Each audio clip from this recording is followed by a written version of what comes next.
Dubai, January 2010. The city of gold shimmered under the desert sun, unaware that inside its marble hotels, one of the most sophisticated assassination plots in modern history was already in motion. In less than 24 hours, a Hamas commander would be found dead in his room. No gunfire, no witnesses, no fingerprints, just a silent corpse and a trail of perfectly choreographed ghosts, caught only by Dubai Orch's unblinking CCTV cameras.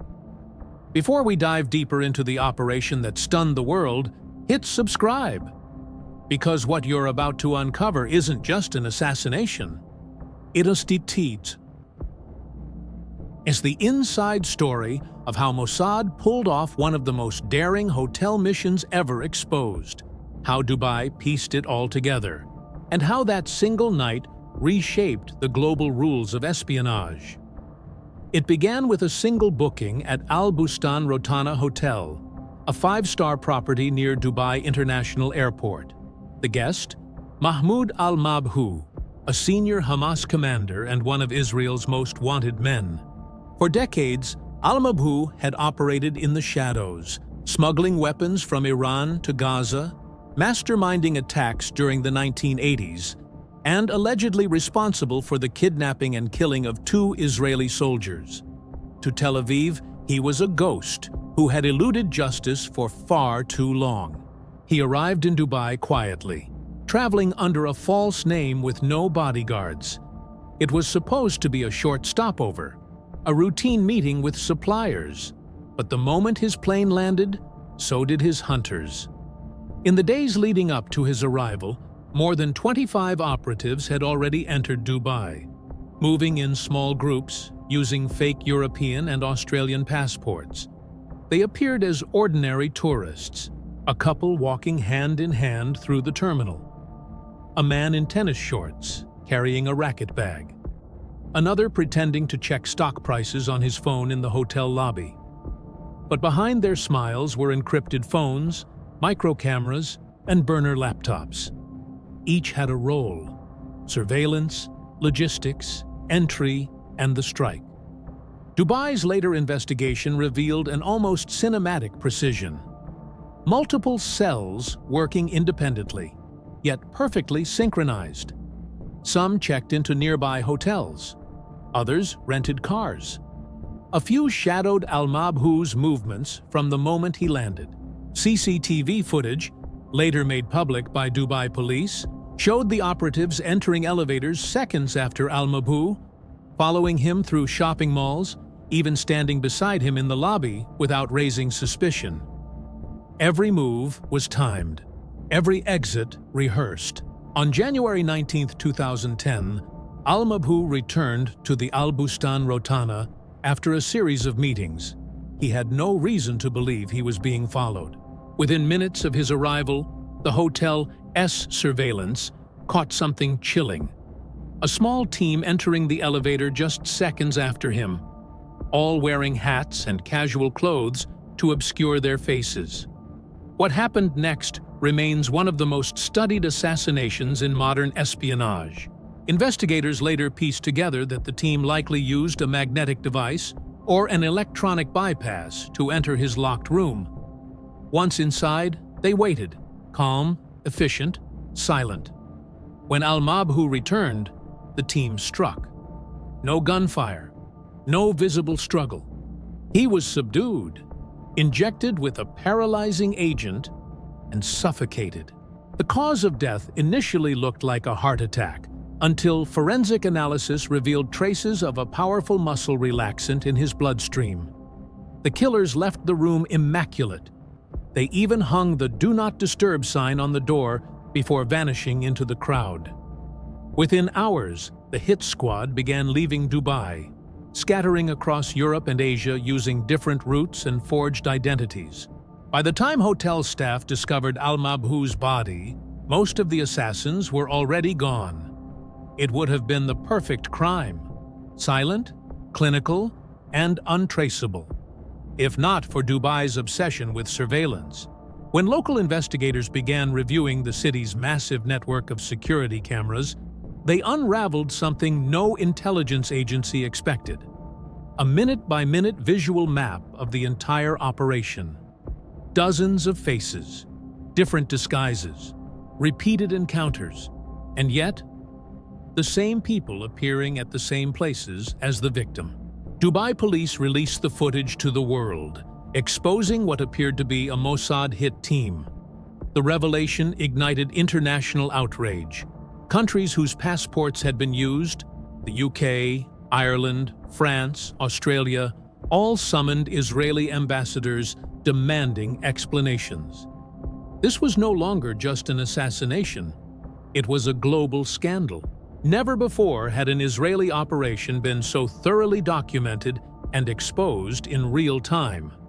Independent analysts pointed to the precision of planning, the style of coordination, and the hallmarks consistent with Mossad's operational doctrine: covert entry, minimal signatures, and fast withdrawal. But the exposure was catastrophic for Israel's intelligence reputation. The assassins' faces were everywhere, broadcast by international media. Some operatives' stolen identities belonged to real citizens living abroad, who suddenly found themselves under suspicion. Diplomatic fallout spread rapidly, forcing Western nations to quietly tighten passport security and restrict covert cooperation. The world now knew who had likely done it, but not how Dubai managed to unravel it so fast. Investigators used advanced pattern recognition, timestamp analysis, and hotel record cross-checking. In less than 10 days, they reconstructed the entire operation, frame by frame, something intelligence agencies rarely achieve. For the first time, the public could watch an entire assassination, not through classified cables or leaks, but through the eyes of a city's CCTV network. Analysts later debated the motive. Was it vengeance for past attacks? A signal to Iran and Hamas that Mossad could reach anywhere, even in a city as secure as Dubai? Or was it simply the elimination of a key figure funding arms routes from Tehran to Gaza? Whatever the reason, the operation left a lasting mark. It showed that even in a world of encrypted communication and digital disguise, technology could betray the spies themselves. And it proved that Mossad's reach was still unmatched, but not infallible. January 20th, 2010. The Al-Bustan Rotana Hotel buzzed with the usual luxury calm. Marble floors gleaming, guests sipping coffee by the fountain. But on the second floor, room 230 was silent. Too silent. Housekeeping knocked once, no answer. Twice.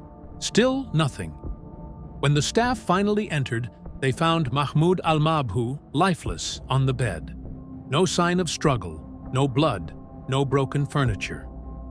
The air conditioning hummed softly, curtains drawn.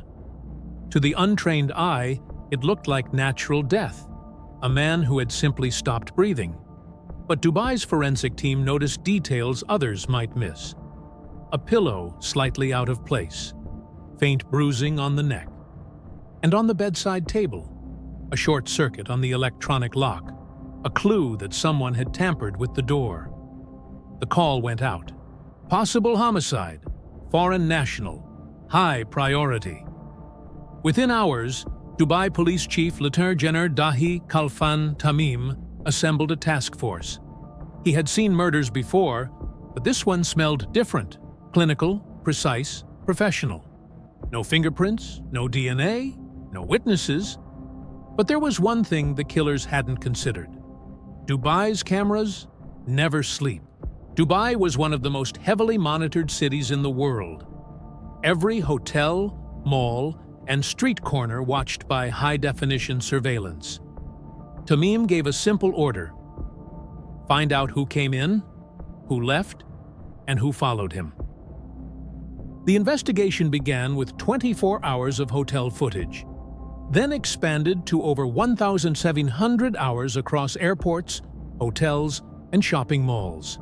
Each minute revealed a piece of the puzzle. Strangers who seemed ordinary until you noticed their patterns. the same man checking into a nearby hotel hours before the target arrived. The same woman entering an elevator seconds after him. The same two tourists waiting in the corridor when he walked by. Piece by piece, the web emerged. By day 4, investigators had 25 suspects on their board. Men and women from multiple nationalities, all carrying European and Australian passports. They traveled on different flights, stayed in various hotels, but always within walking distance of each other. The same type of phones, the same operational timing, the same exit strategy. One pattern stood out. Every member had arrived and left within 48 hours of the assassination. None had returned. None had left behind a trace, except what the cameras saw. Through painstaking analysis, Dubai authorities tracked their routes. Terminal 3, arrival gates from Frankfurt and Zurich. Car rentals at the same counter. Hotel elevators where they stood inches away from al-Mabhouh, feigning casual gestures. It was choreography, a ballet of espionage, invisible until you looked closely.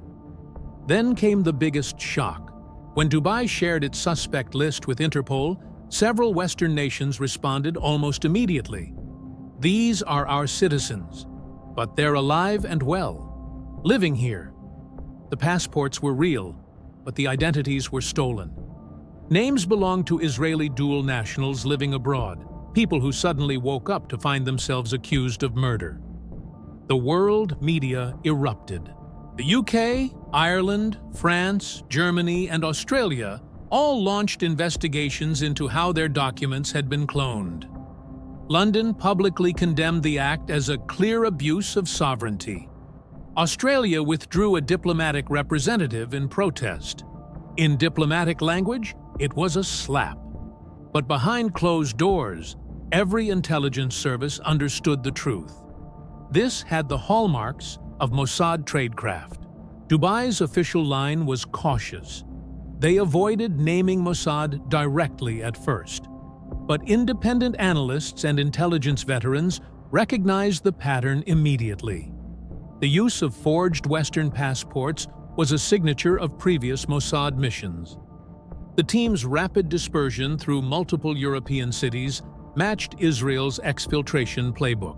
The chemical traces found in the victim's bloodstream suggested an advanced paralytic agent, likely administered by injection, a method consistent with Israeli covert elimination operations dating back to the 1970s. As pressure mounted, Lieutenant General Tamim did what few in the Arab world dared. He went public with the entire operation. Within 2 weeks, Dubai police released one of the most detailed investigative briefings in modern history.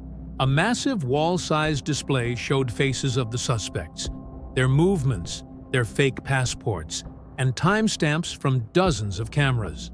Tamim spoke calmly, methodically. These people came here to kill. They believed Dubai was too modern, too distracted to notice. They were wrong. The world watched in disbelief as the footage played.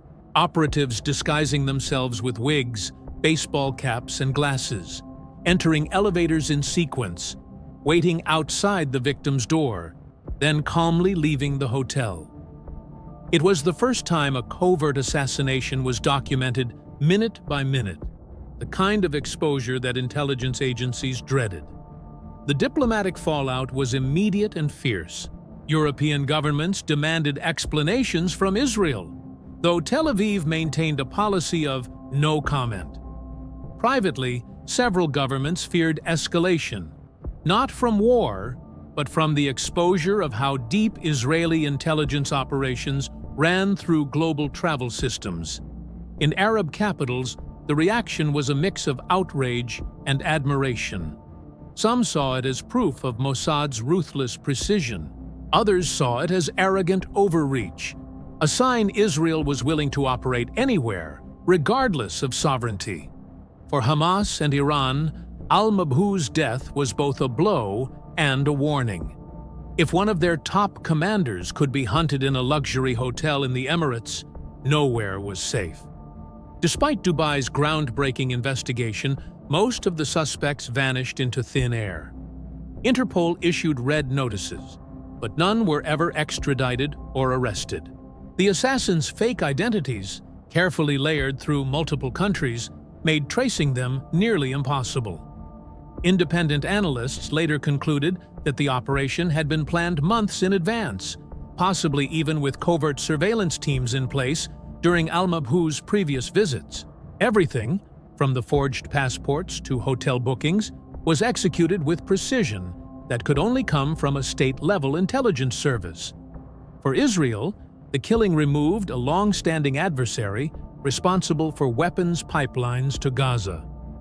For Dubai, it was a statement that even in the world's safest city, no secret stays buried forever. The real victory, however, belonged to the surveillance cameras. Their silent recording dismantled one of the most complex spy operations of the decade and forced the intelligence world to rethink how invisible assassins really were.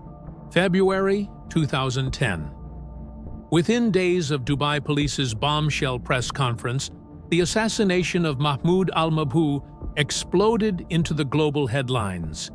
The footage was impossible to ignore. Grainy yet undeniable evidence of an elite hit team moving through one of the world's safest cities, as if on a movie set. In European capitals, the outrage was immediate.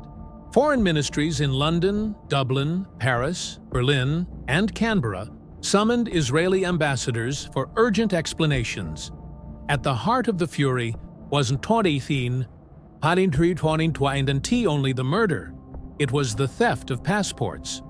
Ordinary citizens had woken up to discover that their identities had been used by assassins in Dubai.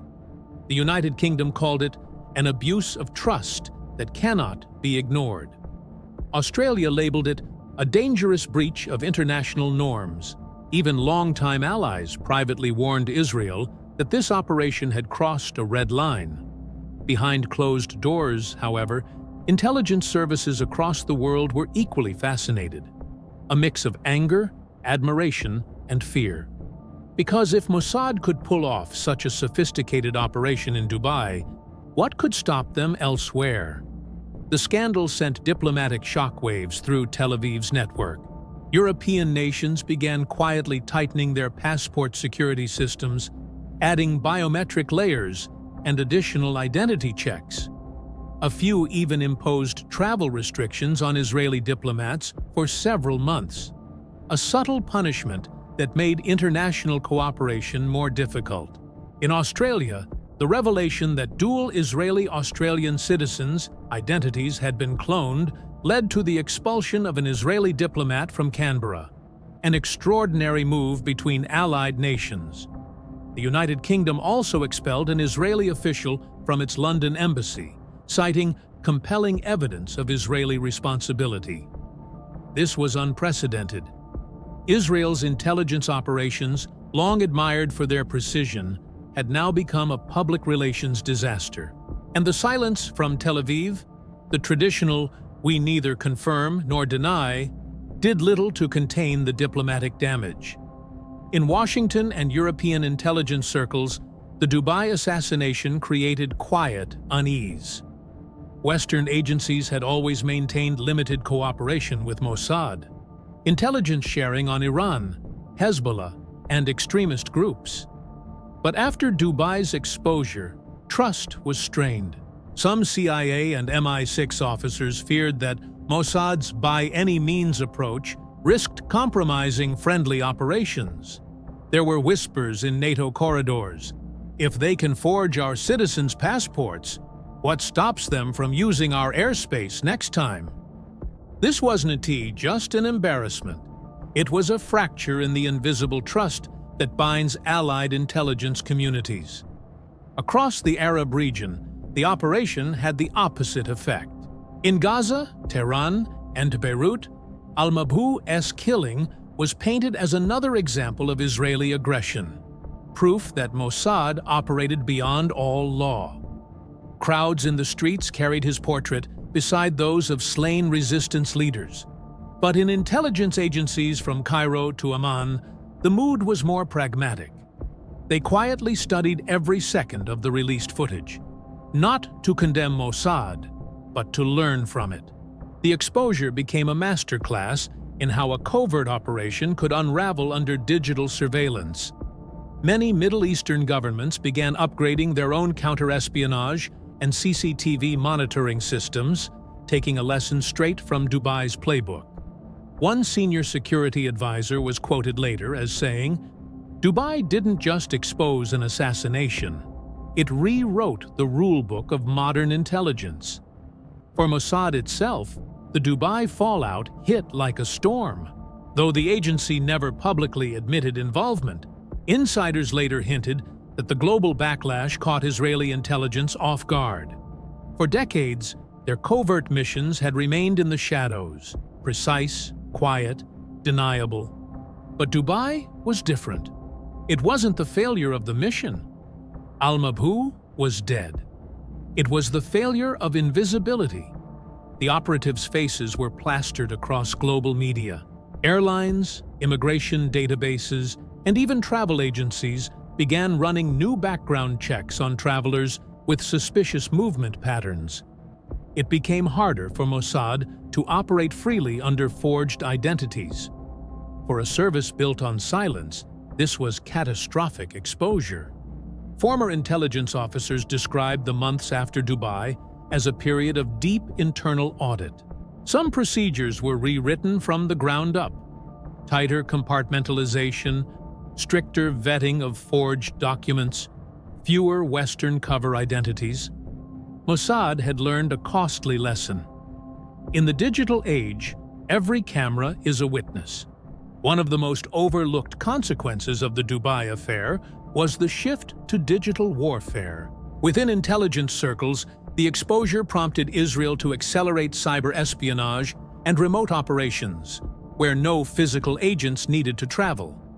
Analysts have often linked this pivot to Israel's rapid advancement in cyber offensive units, notably Unit 8200, which later played central roles in operations like the Stuxnet cyber attack against Iran's nuclear facilities. If assassins could be caught by cameras, then perhaps the next war wouldn't need assassins at all. Dubai marked the end of the purely physical spy age, and the dawn of a hybrid one. As weeks turned to months, Mahmoud al-Mabhouh's death became more than a headline. He was elevated to martyrdom in Gaza and Tehran, his portrait painted on walls beside the Dome of the Rock. Hamas vowed revenge, though no direct retaliation ever matched the precision of Mossad's strike. For Israel, the message had been delivered. A key figure in the weapons pipeline from Iran to Gaza was gone. But the price of that success was global exposure. The assassination that was supposed to be invisible had become one of the most watched operations in the world.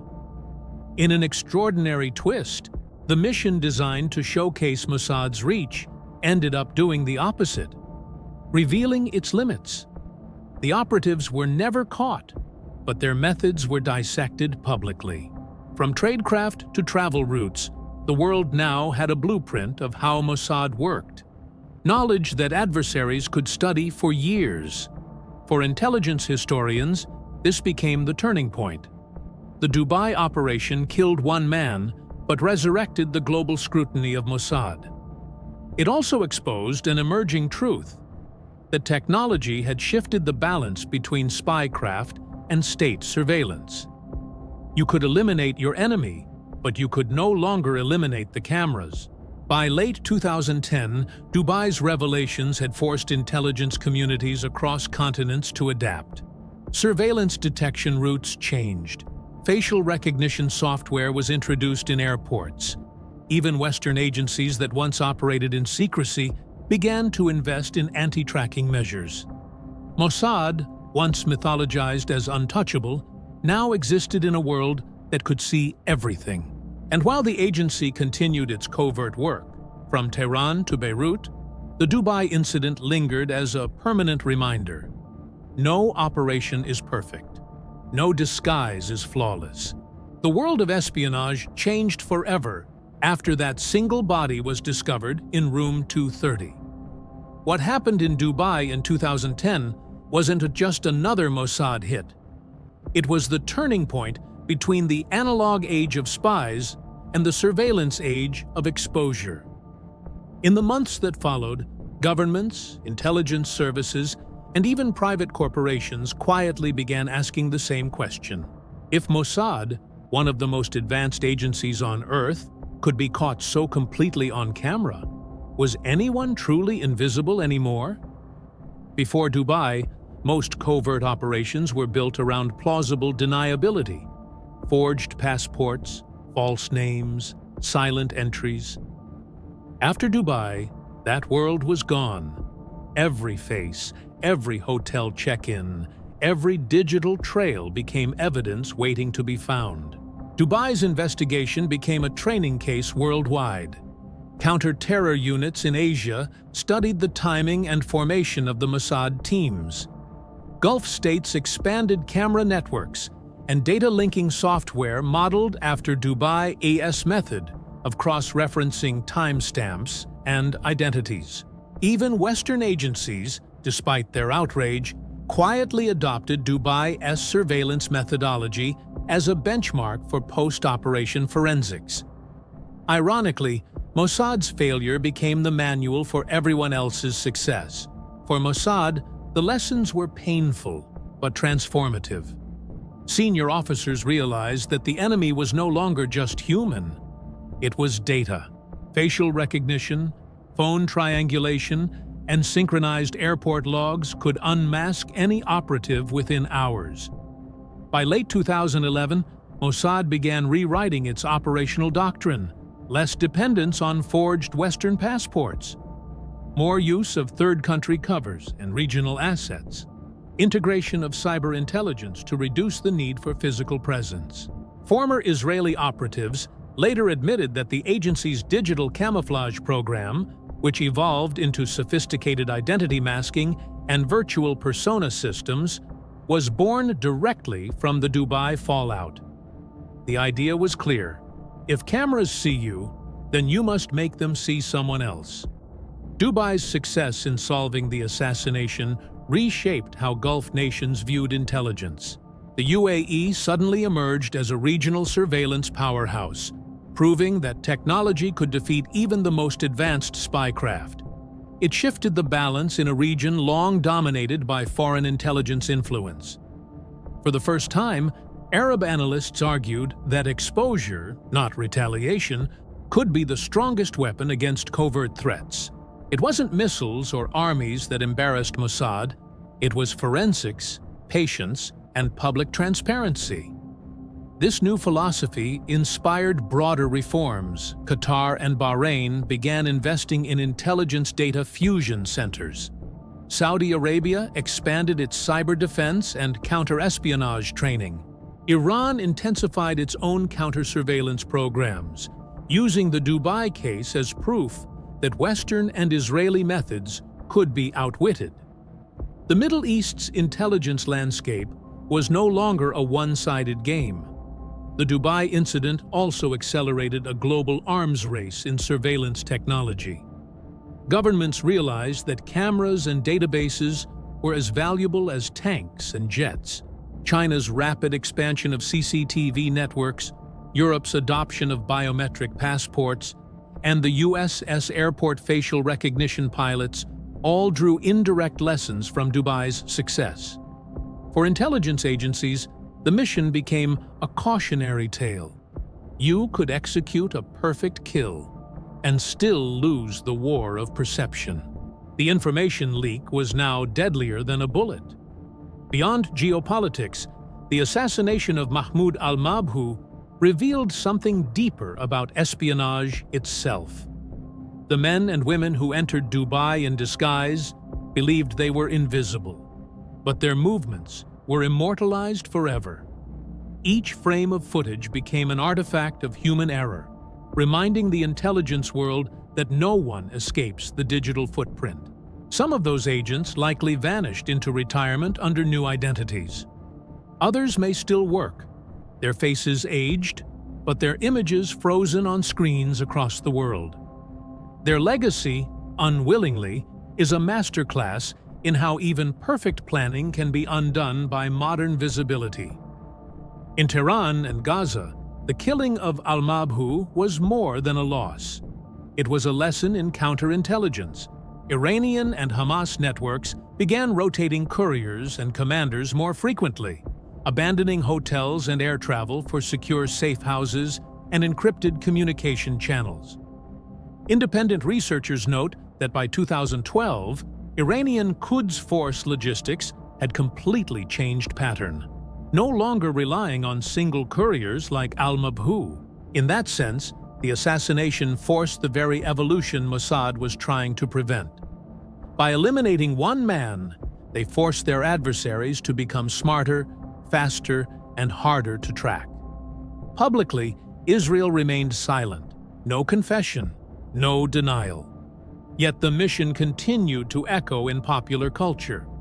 Documentaries, films, and endless analysis portraying Mossad as both unstoppable and fallible. For years, it divided opinion.